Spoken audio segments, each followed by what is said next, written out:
Libo-Libung job seekers ing mintakete king gymnasium ning Mabalacat City College o MCC para king Trabaho Agad Job Fair 2026 sa mikitemang Building Futures Together by Creating Pathways to New Possibilities.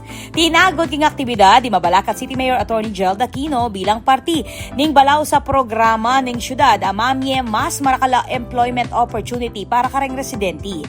Kaya mo naman king event ni City Councilor Errol Jake Sullivan, Chairperson ng Committee on Labor and Employment ng Sangguniang Panlungsod, City Councilor Patricia Acorda, Public Employment Service Office o PESO Head Jacqueline Bungay, Mabalacat City College President Dr. Sunny De Guzman at Department of Labor and Employment o DOLE Pampanga Officer in Charge Fernando Malyari Fort. King pamakisopa ning DOLE, PESO at MCC, mitipon-tipon laring yayaliwang kumpanya bang manampang bakanting posisyon o obra para kareng maninton kapanintunan. Agpanggang Mayor Aquino, magbalabalaw siyang programang makatutok king job generation, livelihood opportunities bilang parte ning kapagnasaning syudad na apalawak king access king obra at apasanting ing kabiyayan dareng marakala Mabalakenyan.